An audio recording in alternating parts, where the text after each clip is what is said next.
$33 billion for AES, GIP and EQT are basically buying the power grid. With completely absurd leverage. I read the debt covenants, Nate. It is reckless. Oh, come on, the cash flow justifies it. I am honestly way more obsessed with Apollo dropping $3.7 billion on a Japanese glass company.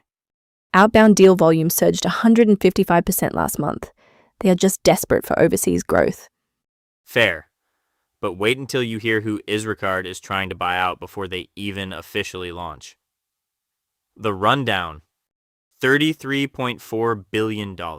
That's not a typo. GIP and EQT are teaming up to swallow AES Corp whole. I had to read the filing twice just to make sure I was seeing the zeros right. That's a massive check for a power company. It's the ultimate infrastructure flex. You have two heavyweights looking at the grid and deciding they want to own the actual plugs. They're paying a massive premium for those plugs. But honestly, the deal I'm obsessed with this morning is Cintas buying UniFirst. $5.5 billion to consolidate the work uniform space. The great uniform roll-up. Everyone needs a branded polo, I guess. Sure, but look at the actual merger agreement. The antitrust reverse termination fee on this is wildly high. Legal experts are seeing this across the board. Buyers are having to put so much more skin in the game just to get sellers to sign. Oh, come on. I think you're overstating the regulatory fear. Cintas just wants the route density.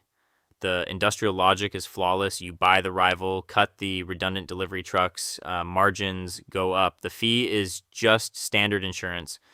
Flawless industrial logic doesn't magically make the FTC look the other way, Nate. A massive reverse break fee means the lawyers know exactly how risky this is. Fair enough. We'll see who blinks first. But speaking of eliminating rivals, did you catch the gossip out of the fintech world? The Zurich whispers? Yes, Zurich is supposedly quietly orchestrating a $130 million buyout of Bank, which is objectively hilarious because Bank hasn't even officially launched yet. That's incredible. They're literally buying the baby in the crib before it can grow up and steal their local market share.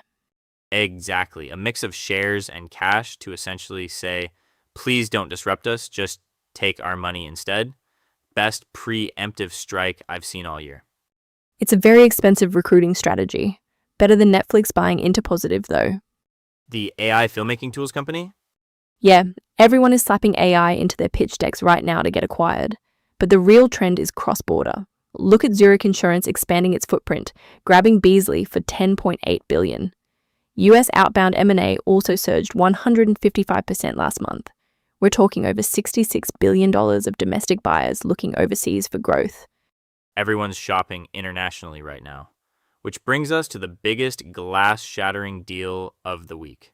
Apollo taking out its checkbook in Tokyo. The big one. Apollo is just on an absolute bender this week, taking down Nippon Sheet Glass for $3.7 billion. Right, and that comes literally days after Apollo Funds grabbed a 37% stake in Syntegon from CVC. They are not sleeping over there. If I'm Apollo, looking at Japan right now is like walking into a vintage store where everything is marked down 50%. The yen is weak. Corporate governance is finally opening up. It is a playground for private equity. Sure, the macro narrative sounds great in a pitch deck. But Nippon Sheet Glass? This is heavy, cyclical industrial manufacturing. It is not some high-margin software play where you just tweak the pricing tiers. You have to actually run the factories. That is exactly why Apollo wants it. They love boring, heavy cash flow. They can financial engineer the margins out of it. I know, but look at the broader trend. US outbound M&A surged 155% last month, $66 billion crossing borders. It feels like domestic buyers are just desperate for growth and throwing darts overseas. I completely disagree. It is not desperation. It is highly calculated arbitrage. US valuations are stretched, so you go where the discounts are. Really? Because when I see infrastructure giants teaming up to buy AES Corporation for $33.4 billion, that does not scream calculated arbitrage to me. That screams we have way too much dry powder and we need to deploy it yesterday. Wait, you think GIP and EQT taking out AES is a bad deal? I think $33 billion is a massive premium for a power company in this specific regulatory environment. Have you looked at the antitrust reverse termination fees lately? Oh, here we go. The footnotes? Someone has to read them, Nate. Legal experts are flagging a massive spike in these fees. Regulators are so aggressive right now that targets are forcing buyers to put serious skin in the game. If this AES deal gets blocked, GIP and EQT are going to be on the hook for an absolutely staggering penalty. Which just proves how confident they are. If you are willing to sign a $1 billion breakup fee, you already know your lawyers have a path to clear it. Plus, AES is perfectly positioned. Data centers are eating the grid. Power generation is the new gold rush. I agree with the thesis. I just hate the price tag. Spoken like a true journalist, you hate paying retail. I hate paying retail when the regulatory risk isn't fully priced in. I mean, look at Netflix. They just bought into Positive for their AI filmmaking tools. Tiny deal compared to AES. Exactly my point. Netflix is doing bolt-on tech acquisitions because buying an actual studio right now would trigger a DOJ probe instantly. They are playing it smart. Okay, fair point on the regulatory dodging. But speaking of moving fast before anyone can even blink, did you hear the whispers coming out of the Israeli fintech world? You mean Isracard trying to swallow a competitor before it even exists? Voices. So everyone is suddenly a globetrotter. U.S. outbound M&A is on an absolute tear, up 155%, $66 billion just last month. The consensus from the analyst desks is all about domestic buyers looking overseas for growth.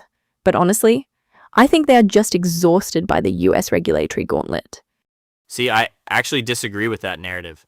Did you read the notes from the legal experts this week? You mean about the reverse termination fees? Exactly. Deal lawyers are flagging a massive, sharp rise in antitrust specific reverse break fees. Buyers are having to put way more skin in the game. If they were just fleeing US regulators for easier waters, you wouldn't see them offering these massive contingency payouts for cross-border deals. The regulatory friction is global now. Fair, but putting a massive break fee in the term sheet is just the new cost of entry. You want a target board to even look at your bid. You have to underwrite the antitrust risk yourself. True, but speaking of writing big checks for things that carry a ton of risk, did you catch the industry chatter on Hudbay Minerals? The Arizona Sonoran copper buyout, $1.5 billion. Industry watchers are calling it a quote-unquote new valuation benchmark, which is a very polite banker way of saying they paid $1.5 billion for a mine that does not actually produce any copper. Yet. It does not produce copper yet. It is a dirt field, Maya. A $1.5 billion patch of dirt. It is a non-producing exploration asset. And with electrification trends driving copper demand through the roof, securing that supply chain early is actually a really smart defensive move. I will stick to buying cash-flowing businesses, thanks. Well, speaking of cash-flowing businesses trying to swallow their competition before they can even launch, the whispers coming out of the fintech space today are absolutely wild. Spill the tea. So you are telling me they are spending $130 million to buy a ghost? Basically, Isracard is quietly trying to swallow Esh Bank before Esh even officially launches. I love this. It is the ultimate banker move. Just smother the baby in the crib. Why compete with a digital challenger when you can just buy them out with a mix of cash and shares? Because it is a terrible use of capital, Nate. You are paying 9 figures for vaporware with a banking license. Show me the customer base. Oh wait, there isn't one. You are looking at it like a spreadsheet person. Think about the market share protection. If Esh actually launches and takes even 5% of the credit card market, Isracard loses way more than $130 million. It is cheap insurance. Cheap insurance that regulators are absolutely going to hate. Have you looked at the antitrust climate lately? In fintech, it is a slap on the wrist. Plus, everyone is looking for growth right now. Look at outbound US M&A. It surged 155% last month. $66 billion just flying overseas because domestic buyers are desperate for yield.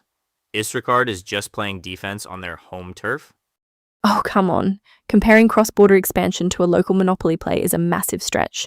Buyers are terrified of local regulators right now. Legal teams are forcing massive antitrust reverse termination fees into these contracts because regulatory scrutiny is so high. If Isricard gets blocked from buying a literal pre-launch competitor, they're going to be left holding a very expensive bag of fees. Okay, fair point on the break fees. Buyers are definitely putting more skin in the game lately. But you have to admit, preempting a rival before day one is a baller move. It is a desperate move. But speaking of putting serious money on the table overseas, we need to talk about what Apollo is doing in Japan. $3.7 billion for a glass company. Exactly. Let me pull up the Nippon Sheet Glass filings because this structure is wild. Tomorrow's radar. I cannot get over this Isricard rumor, swallowing Esh Bank for $130 million before it even officially launches. Peak defensive M&A. Defensive? It is lazy. Why actually compete with a digital challenger when you can just buy them with cash and stock before they issue a single credit card? Because it works. You buy the threat while it is cheap. $130 million for a pre-revenue concept is not cheap, Nate. But speaking of expensive risks, watch the merger agreements dropping tomorrow. Buyers are suddenly terrified of regulators. I am seeing a massive spike in antitrust reverse termination fees. They have to put real skin in the game now, especially with outbound U.S. deal volume surging 155% to $66 billion last month. Everyone is shopping overseas. Domestically, keep an eye on regional banks tomorrow. Ballston Spa and NBC Bancorp just cleared their shareholder threshold. The final closing announcement is imminent.